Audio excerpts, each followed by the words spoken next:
แผ่นดินลาวล้านสร้างหุ่มเขาเฮาสิหักษาไว้เสียงแคนดังก้องฟ้าไกลยังได้ยินหัวใจหักชาติบ่มีวันสั่นโคลนเฮาเป็นทหารของชาติลาวยิ่งใหญ่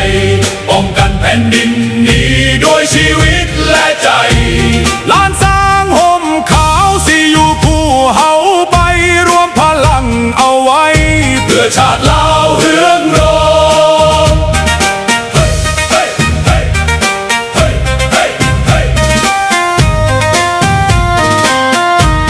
ยามศึกมาไกลเฮาบ่เคยถอยยืนหยัดต่อสู้เพื่อคนลาวทุกคนจากภูเขาสูงถึงลำน้ำโขงทุกตารางแผ่นดินเฮาสิหักษาไว้คำสัตย์สาบานดังก้องในใจเกิดเป็นลูกผู้ชายต้องหักชาติยิ่งใหญ่ถึงสิลำบากหรือมีน้ำตากะสิยืนหยัดเพื่อลาวของเฮาเฮาเป็นทหารของชาติลาวยิ่งใหญ่ป้องกันแผ่นดินนี้ด้วยชีวิตและใจล้านสร้างห่มขาวสิอยู่คู่เฮาไปรวมพลังเอาไว้เพื่อชาติลาวเฮืองโรเฮาเป็นทหา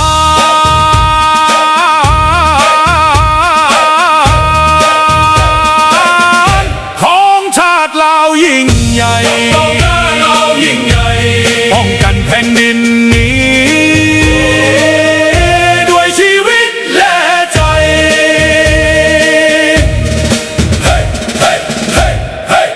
เฮาเป็นทหารก้าวเดินพร้อมกันทหารเหล่านั้นบ่ยอมแพ้ผู้ใด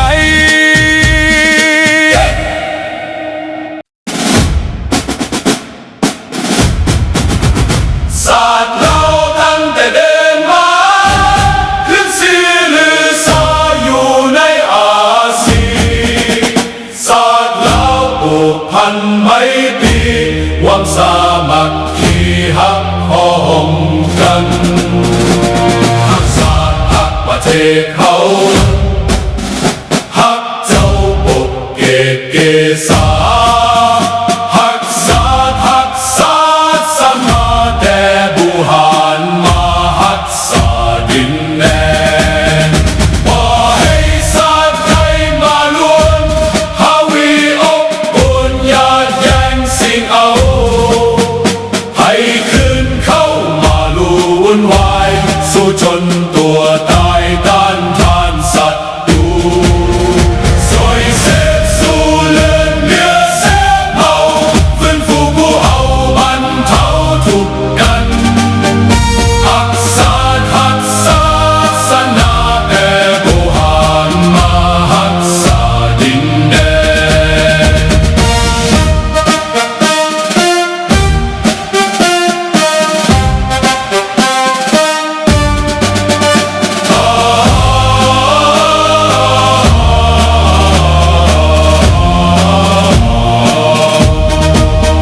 บ่ให้ศาสตร์ใด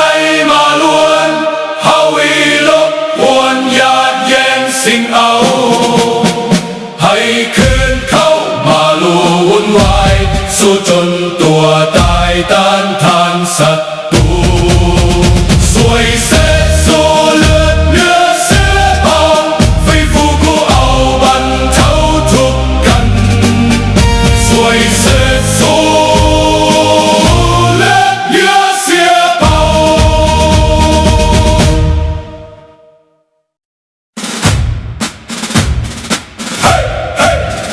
ก้าวเดินพร้อมกัน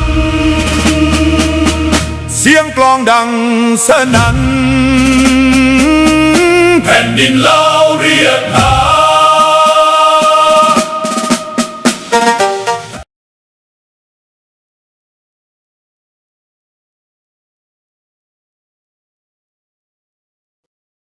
สบายดีพี่น้อง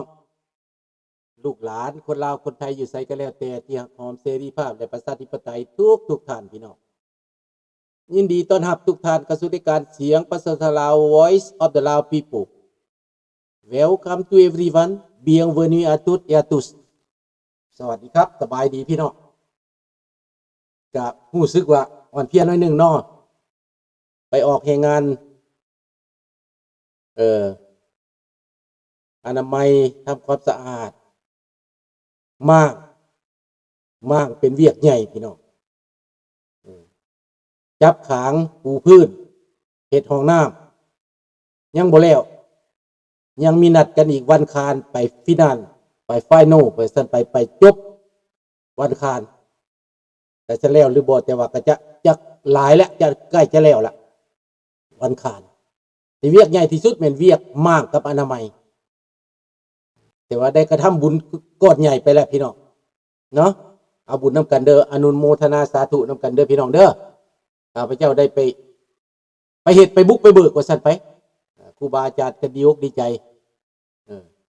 เพราะว่าอยากเฮ็ดมานี่ 4-5 ปีมาแล้วแต่ว่าก็บ่มีคนเฮ็ดคันไปจ้างเขานี่ก็หลายหมื่นว่าซั่นไป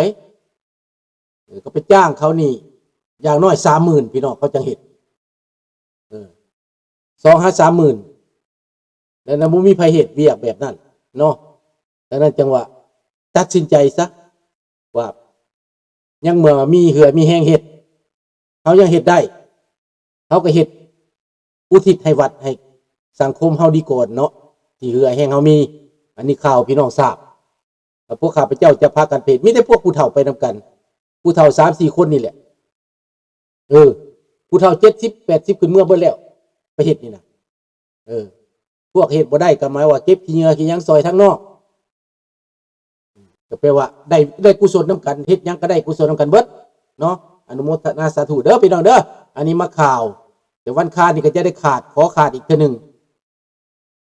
ยังหลายเวียกที่จะไปซอยเพิ่นก็ให้เป็นประโยชน์ไว้สร้างประโยชน์ไว้ว่าซั่นไปก็ได้ขาดออกรายการเนาะต้องขาดออกรายการขาด FC ของพวกเฮาขาดรายการไปหลายมื้อพอสมควรระยะนี้ก็เป็นเพลงก็บ่ได้แต่งเฮ็ดหยังก็บ่ได้เอาออกมาเนาะขอโทษขออภัยนะพี่น้องลูกหลานผู้ฟังรับชมทุกท่านเด้อพี่น้องเด้อให้กำลังใจมาเนาะแล้วก็เจ้าขอบใจบุญคงเด้อมาบัดนี้พี่น้องข้าพเจ้าจะยกประเด็นขึ้นมา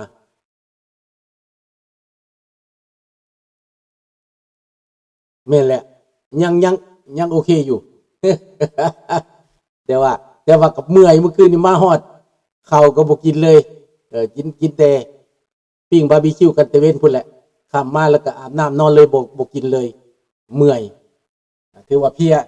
ว่าแห้ง 7:00 นถึง 7:00 นแลงถือว่าเมื่อยสมควรแต่ว่าก็ตื่นมื้อเช้ามาก็นอนดีแล้วก็อ้างฟ้อมหมายความว่ามีแฮง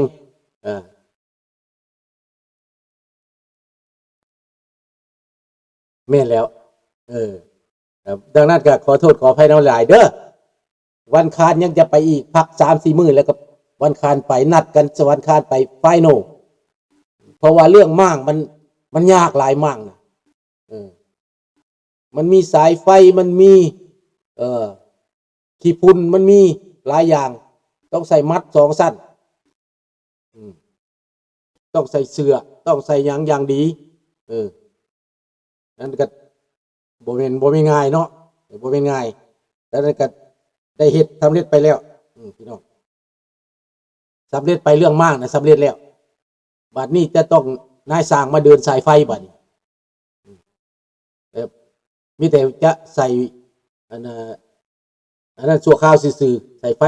ชั่วคราวแต่ว่านายสร้างจะมาตั้งปาโนไฟใหม่เพิ่นว่าจะจ้างนายสร้างมาตั้งปาโนไฟใหม่ให้ดังนั้นก็สำเร็จไปแล้วเนาะมั่งบัดนี้มีแต่ใส่ค้างแล้วก็ปูพื้นก็ง่ายขึ้นแล้วก็ใส่ห้องน้ำตัวเล็กห้องน้ำยิงห้องน้ำทรายนี่แหละจะได้เห็นถ้าผู้ใดมีความเชี่ยวชาญด้านการเฮ็ดห้องน้ำสวยก็มาเด้อพี่น้องทำวงเด้อมาเอาบุญนำกันวันคานผู้ใดขาดเวียกมาได้หรือว่าพักมาได้หรือว่าเม็ดวัดเป็นวัดพักมาซอยก็ดีได้เพราะว่าผู้เฒ่านี่ก็บ่แม่นจะเฮ็ดได้เบิดทุกแนวเนาะ เพราะว่ามันต้องการหลายคนว่าซั่นไปผู้ใดว่างเด้อมาถ้าผู้ใดบ่ว่างก็เป็นมีแนวอื่นก็ได้เป็นศรัทธาแนวอื่นก็ได้มีน้ำมีในมีอาหารการกินมาเพลเพิ่นพร้อมเด้อผู้ใดมาได้วันคารนัดมาเพลญาทานแล้วก็ตัวเฮานี่เป็นสังกะรีก็สิสัตว์เอาไปโตจากญาทานแล้วเนาะเพราะว่าการไปเฮ็ดเวียกนี่ก็ต้องกินต้องดื่มได้พี่น้องการสั่นบ่ได้กินมันก็เมื่อยเนาะเฮ็ดเนาะดังนั้นจะว่าต้องมีการกินได้ต้องบำรุงร่างกายก่อนอยากจะเฮ็ดเวียกได้เนาะพี่น้องเนาะเอามีเท่านั้นแหละเรื่องมาข่าวบุญเรื่องให้ฟังเนาะบัดนี้จะเข้าในประเด็นพี่น้องเข้าในประเด็นว่าประเทศลาวเฮานี้ตั้งแต่ก่อนมีลาวเฮานี่จากประเทศที่มีอารยธรรมที่ดีกลายเป็นประเทศที่ตกต่ำที่สุดทางอารยธรรมในปัจจุบันนี้แต่ทางความคิดสติปัญญาความคิดบวกนะคิดดีนะคิดที่สร้างสรรค์นะมันหมดไปเลยมันเกือบหมดคนกายเกิดในปัจจุบันนี้เกิดเห็นแก่ตัวคำเห็นแก่ตัวนี่มันเป็นอารยธรรมใหม่ของลัทธิคอมมิวนิสต์เป็นลัทธิอุบาทในสมัยก่อนนั่นเป็นอย่างจังหวะอารยธรรมดีเอื้อเฟื้อเกื้อกูลดีพี่น้องชาวบ้านได้ช่วยเหลือกันเอื้อเฟื้อเกื้อกูลกันพ่อแม่พี่น้องต่างรัฐต่างเมืองต่างแขวงภายในประเทศเกื้อกูลกันแปลว่าไปมาหาสู่แบ่งปันกันกินแปลว่าความจบงามอันนั้นความเอื้อเฟื้อเกื้อกูลกันนั้นหลายถึงประเทศที่อยู่ในสมัยก่อนบ่ท่านได้เจริญก้าวหน้าขนาดปานนั้นแต่ว่าคนเราเขาก็อยู่ดีกินดีปราศจากการประทุษร้ายหรือก่อการให้หรือทำลายกันหรือหาเรื่องใส่เข็นขาหาวีกันบ่มีในสมัยก่อนสบายดีรอดนี่สบายดีน้องรัตวันสวัสดีเบิดทุกท่านเด้อพี่น้องที่บริกล่าวสื่อกระนำแต่มาจนปัจจุบันนี้ลัทธิอันนี้50 ปีในมาสร้างให้คนลาวนี่กลายเป็นคนที่ว่าเห็นแก่ตัวกลายเป็นคนที่ว่าคิดทางลบคิดอกุศลและก็หาเรื่องใส่หมู่ใส่ห้ายหมู่ฟ้องห้ายหมู่หวังจะฆ่าหวังจะแกล้งหวังจะทำลายแบบนั้นย้อนหยังย้อนลัทธิอุบาทนี่เป็นอันนี้ได้นั่นแหละหลักคันไปแนวคิดจีนคือทอนเว้าถ้าจีนนี่เขาก็เห็นแก่ตัวมีแต่ขาแต่แกงได้จะไปเบิ่งแม่ละครจีนหนังจีนมีแต่ปองให้มีแต่เบื่อมีแต่ยาพิษมีแต่ขามีแต่ฟันมีแต่ใส่ร้ายคันนิสัยจีนเด้เห็นบ่นิสัยลาวเฮานี่แปลว่าปบหมู่ตลอดพบมาจากเมืองจีนลงมาตามแม่น้ำนั่นแหละดังนั้นเรื่องนี้พี่น้องคนลาวเฮานี้ในตอนนี้นะถ้าเขาจะฟื้นคืนเป็นอารยธรรมที่ดีๆนั้นได้บ่ก็ได้คือกันถ้าเขาสอนกันแต่ทุกมื้อนี้เขาฟังไผเขาฟังผู้ที่มีอำนาจ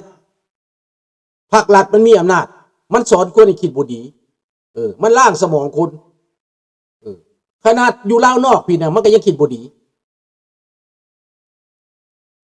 แม่นบ่ท่านสมชายว่าสร้างบุญทำบุญให้บุญเข้านำสู่ท่านสุนทราพร้อมครอบครัวเด้อขอบใจหลายๆท่านสมชายเนาะเข้าใจก็เฮ็ดมาตลอดชีวิตได้ท่านสมชาย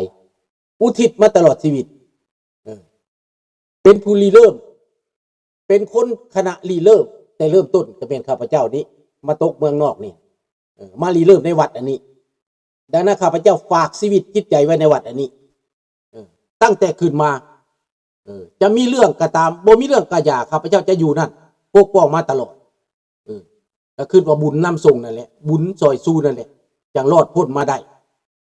มีบุญข้าพเจ้าว่ามีบุญสวยการกระทำบุญนี่บ่หมดบ่เสียกินบ่หมดเพิ่นว่ากินบ่บกจกบ่แห้งพ่อแม่สอนไว้แม่นบ่ทันวีรชนดังนั้นข้าพเจ้าได้ทุ่มเทแม้แต่ห่างกายจิตใจเท่าแก่สำนี้กับบริยุทธ์บริเซาเพราะว่ามันหยังเฮาภูมิใจอยู่บนใดอันน่ะท่านวีรชนท่านสมชายพี่น้องผู้ฟังที่เคารพ